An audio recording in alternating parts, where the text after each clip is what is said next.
সালামু আলাইকুম রহমতুল্লাহ। আসলে পিয়ার পদ্ধতিটা উপকার আর অনুপকার প্রত্যেকটা জিনিসেরই বিপরীত শব্দ থাকে। সেখানে উপকার যেখানে আছে সেখানে অনুপকার থাকতেই পারে, এটা একেবারেই স্বাভাবিক।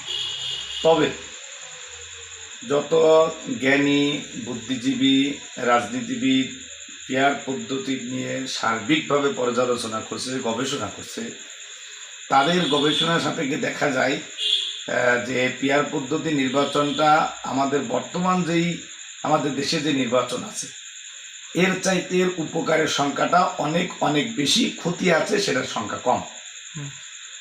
যেমন আমরা যদি পিয়ার পদ্ধতি নির্বাচন ধারণ করব না, আমরা ধরে নেন যেই পদ্ধতি আমাদের চলতেছে এই পদ্ধতিতে আমরা নির্বাচন করব, আমি ধরে নিলাম কিছুক্ষণের জন্য।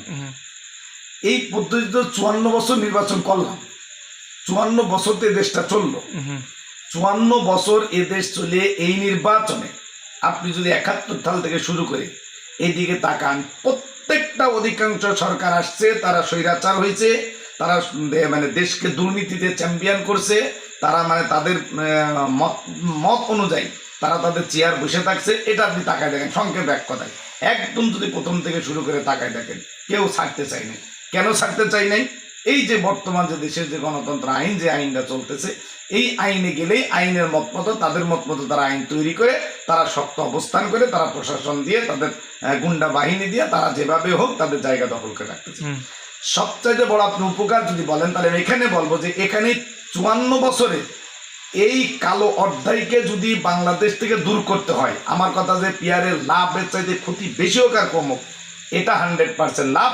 যে এইটা পিয়ার পদ্ধতিতে নির্বাচন হলে, পিয়ার পদ্ধতি নির্বাচন বাস্তবায়ন হয়ে গেলে, এটা আর কিছুতেই এই নৈরাজ্য সন্ত্রাসী আর ওই দল করতে পারবে না। তাহলে এক নম্বর, এর চাইতে বড় উপকার আমার মনে হয় আর সম্ভব না। কারণ দেশটা তো 54 বছর পর্যন্ত দেখছি। আপনি একটা জিনিস বোঝেন, আমরা এদেশের ভিতরে আর কত মানুষ জীবন দেবে?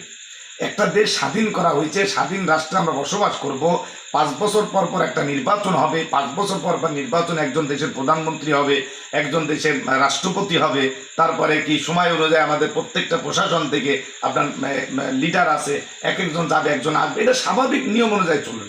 কিন্তু আপনারা তাকাই দেখেন যে এই 71 সাল থেকে শুরু করে এই পর্যন্ত আমাদের দেশে একটা গেল, আমরা কি কয় স্বাধীন করলাম দেশ, এই স্বাধীনের পরে বারবার সরকার পতন করতে গেলেই এই দেশের কত মায়ের বুক খালি হয়েছে, কত মানে স্ত্রী স্বামী হারা হয়েছে, এগুলো থেকে আপনার তাকাইলেই বোঝা যাবে এক কথাই যে এটা আসলে যা বোঝা গেল যে